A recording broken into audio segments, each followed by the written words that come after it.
வணக்கம் நேயர்களே, செக்கப் நிகழ்ச்சிக்கு உங்களை வரவேற்கிறோம். இன்றைய செக்கப் நிகழ்ச்சியில் ஐவிஎஃப் தொடர்பான நிறைய சந்தேகங்களுக்கு பதிலளிப்பதற்காக மீனாட்சி ஃபெர்டிலிட்டி சென்டரினுடைய மருத்துவர் டாக்டர் ராஜலட்சுமி வந்திருக்காங்க. அவங்க கிட்ட ஐவிஎஃப் தொடர்பான நிறைய விஷயங்களை கேட்டு தெரிஞ்சுக்கலாம். அதுக்கு முன்னாடி அவங்கள வரவேற்றுக்கலாம். வணக்கம் டாக்டர். வணக்கம் பிருந்தா. அதாவது மருத்துவத்துறையில பார்த்தீங்க அப்படின்னா, மகப்பேறு அப்படிங்கிறது ஒரு பெரிய விஷயமா தான் பார்க்கப்படுது. அதுல வந்து ஐவிஎஃப் அப்படிங்கிற ஒரு ட்ரீட்மெண்ட் வந்து இப்போ எல்லாருக்கும் ஒரு இம்பார்ட்டன்டான ஒரு விஷயமாவும் இருக்கு. ஸோ ஐவிஎஃப்னா என்ன அப்படின்னே நிறைய மக்களுக்கு தெரியாம இருக்கு. அது என்ன? அதுல என்ன மாதிரியான ப்ரொசீஜர்ஸ்லாம் இருக்கு டாக்டர்? கலைஞர் தொலைக்காட்சிக்கு மிக்க நன்றி. ஐவிஎஃப் பற்றி சந்தேகங்களை உங்களுக்கு விளக்கமாக சொல்வதற்காக நான் ரொம்ப மகிழ்ச்சி அடைகிறேன். பெண்களை பொறுத்த வரைக்கும் தாய்மை அடைதல்ன்றது வாழ்க்கையில் கிடைக்கிற ஒரு முக்கியமான அனுபவம். இதில் இயற்கையான முறையில் ஒரு ஆணும் பெண்ணும் இணைந்து சில காரணங்களால் கருத்தரிக்க முடியாத சமயத்தில் செயற்கை மூலயமா சோதனை குழாய் மூலயமா பண்ணுற இந்த சிகிச்சை பேர் தான் ஐவிஎஃப், இன்விட்ரோ ஃபர்டிலைசேஷன் சொல்லுவோம். ஓகே. இது எப்படி பண்ணுவோம், அதோட செயல்முறை பார்த்தீங்க அப்படின்னாக்கா, ஒரு பெண்ணுக்கு சினைப்பையில் இருக்க கருமுட்டைகள் அனைத்தையும் ஹார்மோன் இன்ஜெக்ஷன் மூலமா கொடுத்து அந்த கருமுட்டைகளை வளர விட்டு, பின்பு அதை வளர்ந்த பிறகு அதை ஊசி மூலயமா வெளியில் எடுத்து ஒரு கருமுட்டைக்கு ஒரு விந்துவை ஊசி மூலயமா ஃபியூஸ் பண்ணி கரு உருவாக்குதல் பேர் தான் இந்த ஐவிஎஃப் சொல்லுவோம். அண்ட் கரு உருவாக்குனதுக்கப்புறம் அதை ஒரு ஸ்பெஷல் கருவியில் இன்குபேட்டர் அப்படிங்கிறதுல வந்து வளர வைப்போம். அது பார்த்திங்கன்னா அந்த வளர்ச்சி வந்து 3வது நாள்லேருந்து 5வது நாள் வரை வளர விடுவோம். அண்ட் அந்த 5வது நாள் கரு வந்த பிறகு கருப்பையில் உள் செலுத்துறது இந்த முறை தான் ஐவிஎஃப் இக்ஸின்றது சொல்கிற விஷயம். Okay okay. நீங்க சொன்ன மாதிரி அந்த கரு எடுக்கிறீங்க இல்லையா? ஸோ அதுக்கு முன்னாடி அவங்கள வந்து தயார்படுத்தணும் அப்படிங்கிற ஒரு விஷயம் இருக்கு இல்லையா? அது எத்தனை காலம் எடுத்துக்கும்? பொதுவாக மக்களுக்கு ஒரு பெரிய சந்தேகம் இருக்குது. ஐவிஎஃப் சிகிச்சை அப்படின்னு ஒரு மருத்துவர் சொல்லிட்டாங்க அப்படின்னா ஒரு விதமான பதட்டம், உடனே இறங்கணுமா டாக்டர் அப்படின்ற பல சந்தேகங்கள் இருக்குது. உதாரணத்துக்கு சொல்ல போனோன்னா 1 மாதம் இல்லை 2 மாதத்துலேயே அது முடிகிற மாதிரி இருக்குது. இப்போது இதுக்கான வழிமுறைகள் பார்த்திங்கன்னா லைஃப் ஸ்டைல் மாடிஃபிகேஷன் அப்படிங்கிறது ரொம்ப முக்கியம். அதாவது ஆரோக்கியமான வாழ்க்கை முறை பின்பற்றுதல் ரொம்ப முக்கியம். முதல்ல பார்த்திங்கன்னா இந்த கால சூழ்நிலையில் எல்லாருக்கும் உடல் பருமன், ஒபிசிட்டின்றது வந்து முக்கிய காரணமாக இருக்குது இந்த குழந்தையின்மை பிரச்சனைக்காக. ஸோ அப்போ இந்த ஒபிசிட்டியை வந்து என்ன பண்ணணும் அப்படின்னு பார்த்தீங்கன்னா, அதாவது இப்போது ஒரு உடல் எடைக்கு இந்த ஹைட்டுக்கு வந்து பிஎம்ஐ அப்படிங்கிறது ஒன்று சொல்லுவோம். ஹெல்த்தி பிஎம்ஐ பார்த்தீங்கன்னா 24லேருந்து 26 வரைக்கும் சொல்கிறது. ஸோ இந்த பிஎம்ஐ மெயின்டைன் பண்ணும் போது நமக்கு வந்து இந்த குழந்தையின்மை காரணம் அப்படிங்கிறது பெருசாக வர வாய்ப்பு இல்லை. ஸோ இந்த உடல் பருமனை நம்ம குறைக்கிறதுக்கு என்ன பண்ணணும் அப்படின்னு பார்த்தீங்கன்னா, முதல்ல தினசரி உடற்பயிற்சி பண்ணணும். 30லேருந்து 40 நிமிஷம் வரைக்கும் சிம்பிளாக வாக்கிங், ஜிம், லைட் ஸ்விம்மிங் அந்த மாதிரி பண்ணலாம். 2வது பார்த்தீங்கன்னா ஆரோக்கியமான உணவு உட்கொள்ளும் முறைகள், லைக் புரத சத்து, இரும்பு சத்து, நார் சத்து, இந்த உணவுகள் உட்கொண்டோன்னா நம்மளோட உடல் எடை சீராக இருக்கிறதுக்கான வாய்ப்பு இருக்குது. அண்ட் இப்போ பார்த்தீங்கன்னா ஜங்க் ஃபுட் நிறைய சாப்பிட்றாங்க, ப்ராசஸ்டு ஃபுட்டு நிறைய சாப்பிட்றாங்க.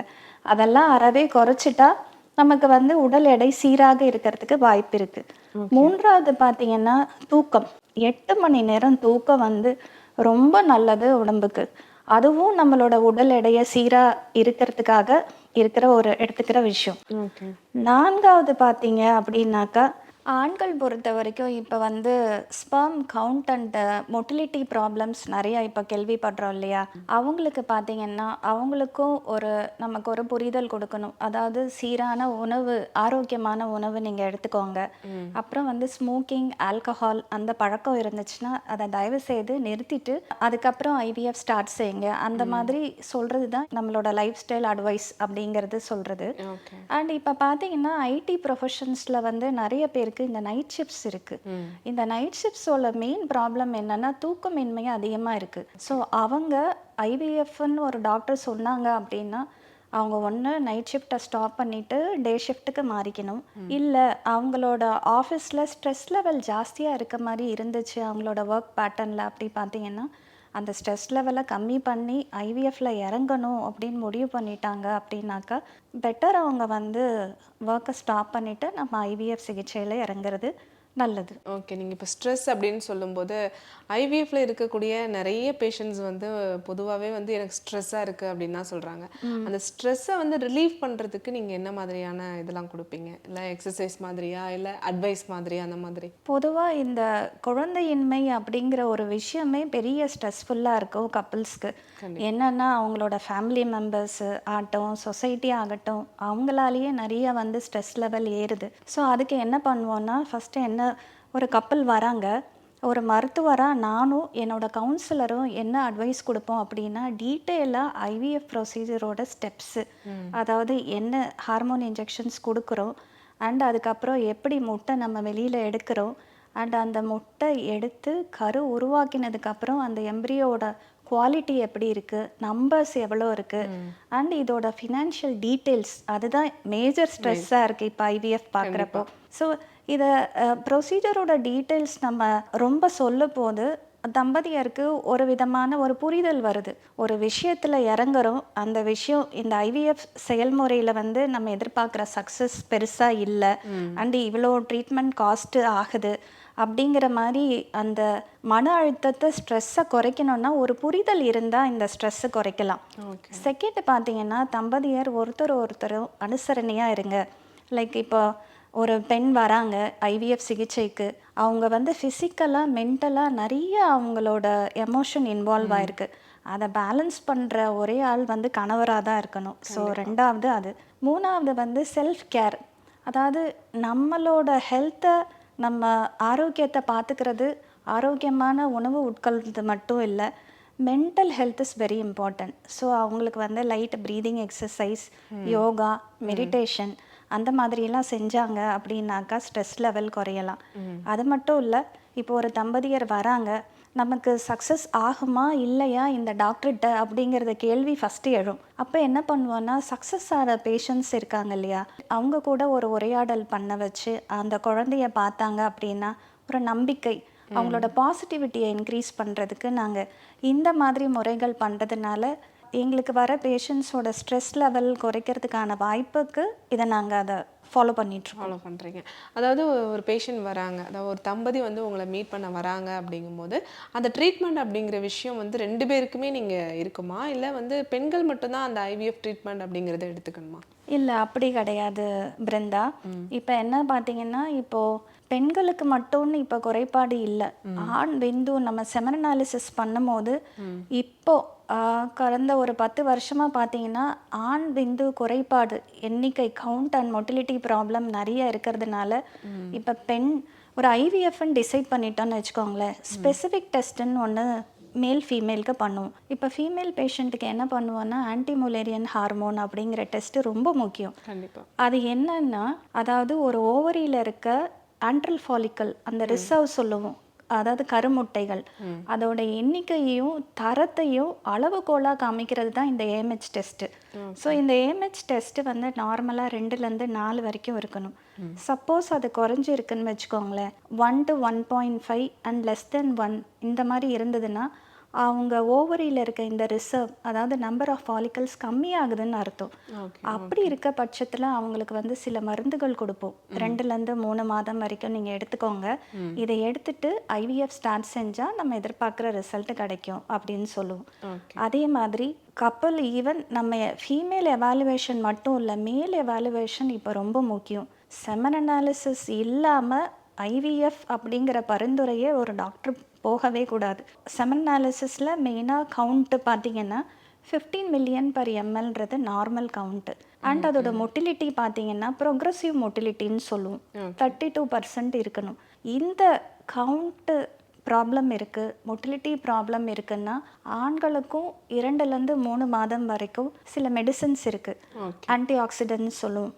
அதாவது லைஃப் ஸ்டைல் மாடிஃபிகேஷன் தாண்டி ஸ்பெசிஃபிக்கா இந்த மெடிசனையும் எடுத்துக்கிட்டு, அப்புறம் நம்ம ஐவிஎஃப் ஸ்டார்ட் செஞ்சா நம்ம எதிர்பார்க்குற ரிசல்ட் வரும். ம். ஸோ ம். எப்பயுமே ஐவிஎஃப்போட எவாலுவேஷன் வந்து பெண், ஆண் 2ம் கலந்து பண்ணதுக்கு அப்புறம் தான் நம்ம ஐவிஎஃப் பிளானே போடுவோம் ஒரு ஓகே. ஓகே. டாக்டரா. ஓகே. இப்ப ஐவிஎஃப் அப்படிங்கிறது சென்னை மாதிரி நகரங்கள்ல ஓகே அந்த ட்ரீட்மெண்ட். பட் இன்னுமே வந்து கிராமப்புறங்கள்ல இருக்கக்கூடிய மக்கள்லாம் பார்த்தீங்க அப்படின்னா, ஐவிஎஃப் வந்து காஸ்ட் ஒரு பக்கம் வந்து யோசிக்கிறாங்க. இன்னொரு பக்கம் வந்து பார்த்தீங்கன்னா, இல்ல ஐவிஎஃப்ல வந்து நெறைய டிஃபிகல்ட்டி இருக்கு, நெறைய சைட் எஃபெக்ட் இருக்கு அப்படின்னு சொல்லி கொஞ்சம் அச்சப்படுறாங்க இல்லையா? அதுக்கு என்ன சொல்றீங்க? இதுவும் வந்து ஒரு விதமான ஒரு சந்தேகம், கருத்து, தப்பான கருத்துன்னு கூட சொல்லலாம். ஓகே. ஐவிஎஃப் முறையில நம்ம வந்து எதனால இந்த பயம் வருது மக்களுக்குன்னு பார்த்தீங்கன்னா, நம்ம ஹார்மோன் இன்ஜெக்ஷன் குடுத்து தான் அந்த ஓவரியில இருக்க முட்டைகள வளர வைக்கிறோம். ஸோ இந்த ஹார்மோன் இன்ஜெக்ஷன் எடுக்கும்போது நமக்கு பக்க விளைவுகள் இருக்குமோ அப்படின்ற பயம் தான் இந்த கருத்துக்கான காரணம். ஆனா ஹார்மோன் இன்ஜெக்ஷன்ஸ் வந்து இப்ப பார்த்தீங்கன்னா, ரீகாம்பினன்ட் இன்ஜெக்ஷன்ஸ் அப்படின்னு கொடுக்குறோம். அதாவது விஞ்ஞான முறையில் ரீகாம்பினன்ட் டெக்னாலஜியில் உருவாக்கின இந்த இன்ஜெக்ஷன் இது என்னன்னு பார்த்தீங்கன்னா 10லேருந்து 12 நாள் வரைக்கும் இந்த இன்ஜெக்ஷன் கொடுப்போம்.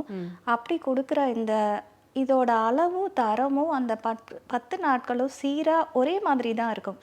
அண்ட் இது இன்சுலின் மாதிரி போடுற ஒரு இன்ஜெக்ஷன் தான். மருத்துவமனைக்கு வந்து போட்டுக்கணும்னு அவசியம் இல்லை. சில பெண்கள் வந்து நாங்களே போட்டுக்கலாமா டாக்டர் அப்படின்னு கேட்பாங்க.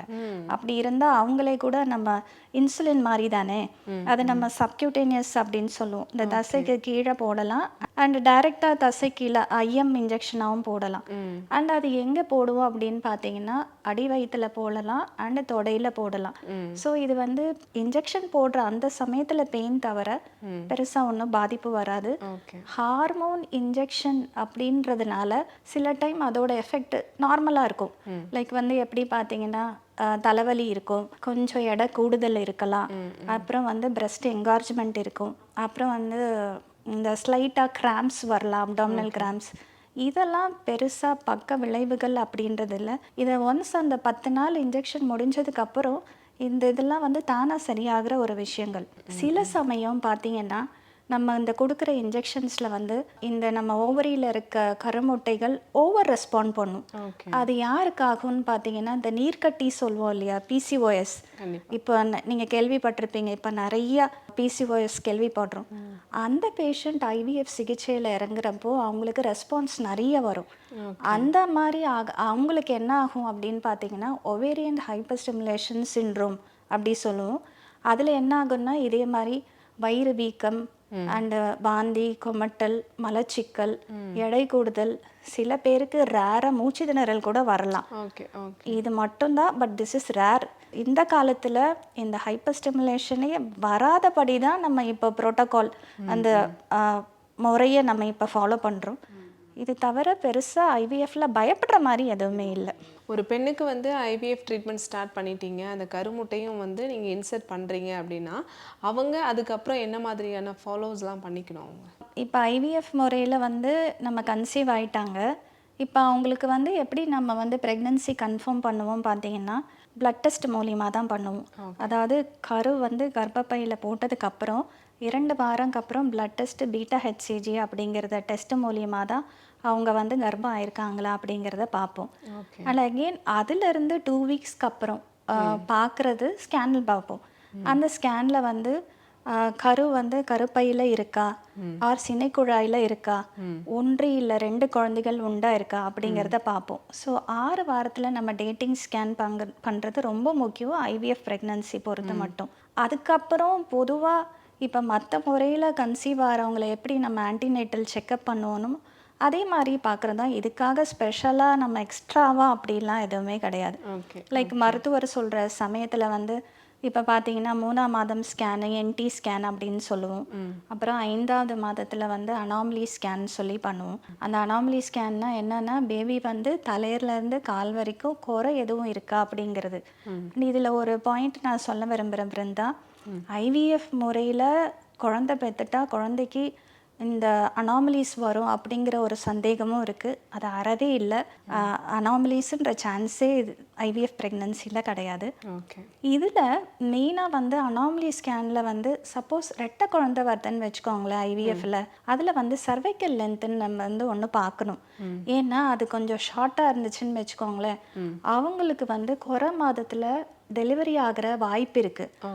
அதுதான் ஐவிஎஃப் ப்ரெக்னன்சியில் எஸ்பெஷலி அவங்களுக்கு ரெட்டை குழந்தை இருந்ததுன்னா இந்த அனாமலி ஸ்கேனோட சர்வைக்கல் லென்த்து பார்ப்போம்.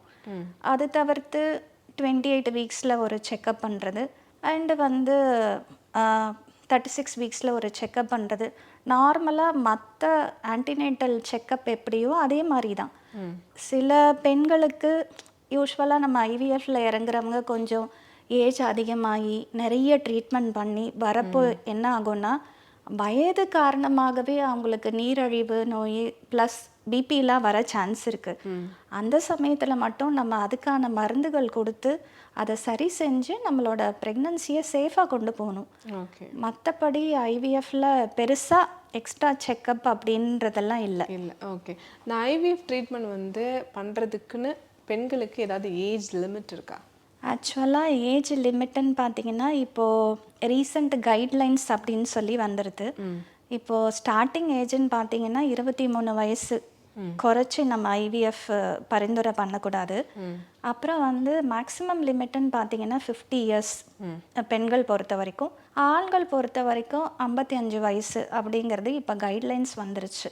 ஓகே. ஒரு பெண்ணுக்கு வந்து ஒரு கருமுட்டை நீங்கள் இன்சர்ட் பண்ணுறீங்க, அந்த ப்ரொசீஜர்லாம் வந்து ஸ்டார்ட் பண்ணுறீங்க, பட் அது ஃபெயில்டு ஆயிடுச்சு அப்படிங்கும்போது எத்தனை முறை அவங்களுக்கு வந்து கருமுட்டை வந்து இன்சர்ட் பண்ணலாம்? இப்போ ஐவிஎஃப் சிகிச்சை நம்ம பண்ணிட்டோம். இப்போ ஒரு சிலருக்கு வந்து ஒரு சைக்கிளில் மட்டும்தான் எம்ப்ரியோ ட்ரான்ஸ்ஃபர் பண்ணுற மாதிரி நமக்கு கரு கையில் இருக்கும். சில பேருக்கு லைக் இப்போ பிசிஓஎஸ் சொன்னேன் இல்லையா, அவங்களுக்கு நிறைய கரு உருவாக்க முடியும். அதுலேருந்து நமக்கு நிறைய எம்ப்ரியோஸ் ஃபார்ம் பண்ண முடியும். ஸோ இந்த மாதிரி அந்த மாதிரி எக்ஸ்ட்ரா எம்ப்ரியோ இருக்கவங்களுக்கு வந்து நம்ம ஃப்ரீசிங்னு ஒரு மெத்தட் இருக்குது. ஸோ இப்போ அதுக்கு முன்னாடி நான் இதை பற்றி சொல்லணும்னு நினைக்கிறேன். அதாவது இந்த எம்ப்ரியோ ட்ரான்ஸ்ஃபர் 2 வகை இருக்குது. Fresh embryo transfer, frozen embryo transfer சொல்லுவோம்.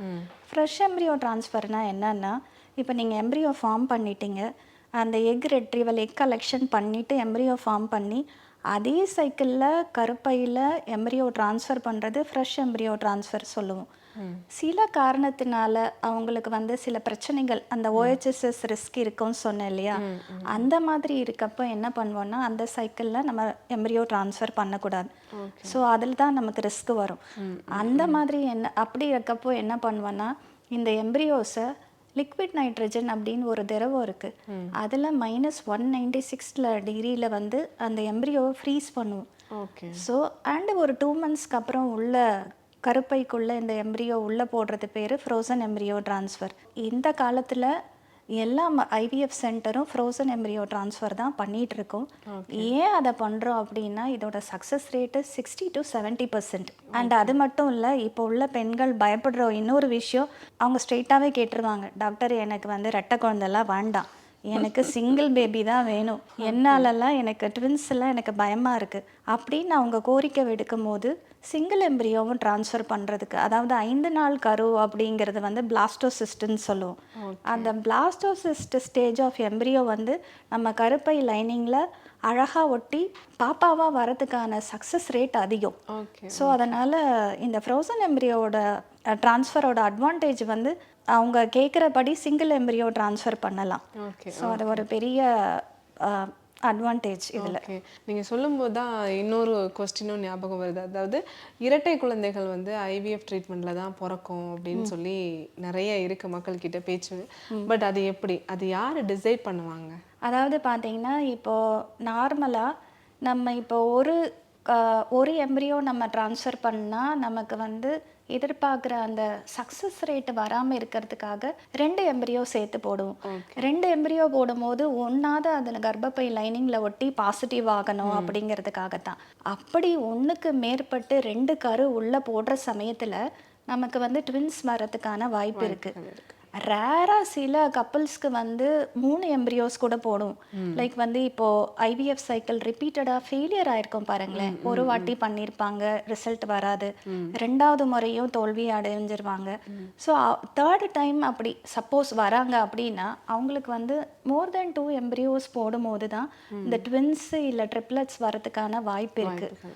ஸோ இப்போது நான் சொன்னேன் இல்லையா, இப்போ மாடர்னாக எல்லாருமே வந்து சிங்கிள் எம்ப்ரியோ ட்ரான்ஸ்ஃபர் கேட்கறதுனால ட்வின்ஸு ஒரு மருத்துவராக அதை யாருமே நாங்கள் அதை பண்ணுறது இல்லை. பட் சில பேருக்கு ரிப்பீட்டட் ஃபெயிலியர் ஆகிறவங்களுக்கு வந்து மோர் தென் 2 எம்ப்ரியோஸ் ஆர் மோர் தென் 1 எம்ப்ரியோ போடும்போது ட்வின்ஸ் வரதுக்கான வாய்ப்பு இருக்குது. ஐவிஎஃப்ல இன்னொரு சந்தேகம் இருக்கு. ஐவிஎஃப் வந்து பேஷண்ட் பண்ணிக்கிட்டாங்க, அந்த ட்ரீட்மெண்ட் எடுத்துக்கிறாங்க அப்படின்னு சொன்னா அவங்க வந்து ஆப்ரேஷன் தான் பண்ணிக்குவாங்க அவங்களுடைய டெலிவரி அப்படிங்கிற மாதிரி ஒன்று இருக்கு. அது மித்தா இல்லை அது அந்த ப்ரொசீஜர்? இல்லை, அது மெத்து தான். என்னன்னு பார்த்தீங்கன்னா, இப்போ ஒரு கரு உள்ள நம்ம 1 எம்ப்ரியோ போட்டிருக்கோம், சிங்கிள் எம்ப்ரியோ ட்ரான்ஸ்ஃபர் பண்ணியிருக்கோம் அப்படின்னா அது வந்து சிங்கிள் பேபியாக தான் நமக்கு ப்ரெக்னன்சி கொண்டு போகும். ஸோ அது சிங்கிள் பேபியாக இப்போ வந்து நம்ம போயிட்டுருக்கப்போ நம்ம நார்மல் டெலிவரி அழகாக ட்ரை பண்ணலாம். ஓகே. ட்வின்ஸு கூட நம்ம நார்மல் டெலிவரி ட்ரை பண்ணலாம். அது எப்படி பார்த்தீங்கன்னா, அந்த நிற மாதத்தில் வந்து அந்த ட்வின்ஸ் ப்ரெசன்டேஷன் சொல்லுவோம். அதாவது ஃபஸ்ட்டு ட்வின், அதாவது கீழே அடி வயத்தில் ஃபஸ்ட்டு ட்வின் ப்ரெசன்டிங் பார்ட் வந்து தலை இருந்தது, 2வது ட்வின்னும் தலை இருந்தது அப்படின்னா நார்மல் டெலிவரி அழகாக ட்ரை பண்ணலாம். பட் இது வந்து ட்வின்ஸு சில டைம் தலை இல்லாமல் ப்ரீச் ப்ரெசன்டேஷன் சொல்லுவோம். அந்த மாதிரி இருக்கிற பட்சத்தில் தான் அறுவை சிகிச்சை போகும். அது தவிர சில டைம் வந்து குழந்தை இப்போது ட்வின்ஸ் வருது, அதில் வந்து அந்த ஒரு குழந்தை வளர்ச்சி கம்மியாக ஒரு குழந்தை வளர்ச்சி அதிகமாக இருக்கும். அண்டு வயது காரணமாக அவங்களுக்கு பிபி, சுகர், இந்த மெடிக்கல் காம்ப்ளிகேஷன் வரலாம். அந்த மாதிரி சுச்சுவேஷனில் இவங்களுக்கு நார்மல் டெலிவரி பண்ணால் ரிஸ்க் இருக்கும் அப்படின்னு ஒரு டாக்டராக நம்ம வந்து அனலைஸ் பண்ணும் போது தான் சிசரின் ஆகிற சான்ஸ் இருக்கே ஒழிய, ஐவிஎஃப்னா அது சிங்கிள் பேபியாக இருந்தாலும் சரி, ட்வின்ஸாக இருந்தாலும் சரி, சிசரின் தான் பண்ணுவாங்க அப்படிங்கிறது இல்லை. அது ஒரு விதமான தப்பான கருத்துன்னு வச்சுக்கோங்களேன். டாக்டர், அதாவது ஐவிஎஃப் ட்ரீட்மெண்ட் எடுத்துக்கக்கூடிய பெண்கள் வந்து தினமும் வந்து உங்களை வந்து பார்த்துக்கணுமா, இல்லை ஒரு மந்த்லி இத்தனை டேஸ் அப்படின்னு ஏதாச்சும் கணக்குகள் இருக்கா? ஐவிஎஃப் ட்ரீட்மெண்ட் அப்படிங்கிற ஒரு பிளான் போட்டதுக்கப்புறம் நம்ம என்ன சொல்லுவோம்னா, ஃபஸ்ட்டு வந்து பேஷண்ட்டை செகண்ட் டே ஆஃப் பீரியட்ஸ் வர சொல்லுவோம். Second day period suppose scan பண்ணிவிட்டு அதில் வந்து சிஸ்ட் எதுவும் இருக்கான்னு பார்த்துட்டு அது இல்லைன்னா இன்ஜெக்ஷன் ஸ்டார்ட் பண்ணிடும். ஸோ இன்ஜெக்ஷன் கொடுத்து ஒரு 5 நாட்களுக்கு அப்புறம் திருப்பி ஸ்கேன் பண்ணுவோம். ஏன் பண்ணுவோம் பார்த்தீங்கன்னா, சினைப்பையில் இருக்க அந்த ஃபாலிக்கல்ஸ் கரெக்டாக வளர்ந்துருக்கா, ஏன் அது வளர்ச்சி இல்லைன்னு வச்சுக்கோங்களேன், நம்ம கொஞ்சம் அந்த ஹார்மோன் இன்ஜெக்ஷனோட டோஸை நம்ம இன்க்ரீஸ் பண்ணணும். அதுக்காகத்தான் அகெயின் திருப்பி டே 8 ஸ்கேன் பண்ணி வர சொல்லுவோம். டே 10 வந்து யூஸ்வலாக எல்லாரும் 10 டேஸ் இன்ஜெக்ஷனில் ரெஸ்பாண்ட் ஆயிடுவாங்க. அந்த 10 டேஸ் இன்ஜெக்ஷனுக்கு அப்புறம் அந்த ஸ்கேனில் பார்த்தீங்கன்னா நம்ம எதிர்பார்க்குற சைஸ் வந்துடும். மேலும் அதை வந்து மெச்சூர் ஆகிறதுக்காக ட்ரிகர் ஷாட்னு ஒரு இன்ஜெக்ஷனுக்கு வர சொல்லுவோம். ஏன்னா அது கொடுத்தாதான் நம்ம அந்த கருமுட்டை வெளியில் எடுக்கிறப்போ அதை மெச்சூர் எக் அப்படின்னு சொல்லுவோம். அந்த ட்ரிகர் ஷாட் கொடுத்ததுக்கு அப்புறம் 34லேருந்து 36 மணி நேரத்துக்குள்ள அந்த சினைப்பையில் இருக்க ஃபாலிக்கல் நம்ம வெளியில் எடுக்கிறது பேர் தான் எக் கலெக்ஷன் சொல்கிறது. அது சிறிய மயக்கம் மருந்து கொடுத்து பண்ணுறது தான். அதில் ஒன்றும் பெருசாக பெயின், பாதிப்பு அதெல்லாம் எதுவுமே கிடையாது. அண்ட் அப்படி அதை எடுத்து அதுக்கப்புறம் தான் இந்த ஐவிஎஃப் இக்ஸி அப்படிங்கிற முறை பண்ணிவிட்டு அதில் ஃபார்ம் ஆயிருக்க எம்ப்ரியோவை நம்ம வந்து ஃப்ரீஸ் பண்ணி இன்குபேட்டரில் வைப்போம். ஓகே. ஐவிஎஃப் தொடர்பான நிறைய விஷயங்கள் வந்து எங்களுடைய அரங்கத்துக்கு வந்து பகிர்ந்துக்கிட்டீங்க. நன்றி டாக்டர். நன்றி, ரொம்ப நன்றி பிருந்தா.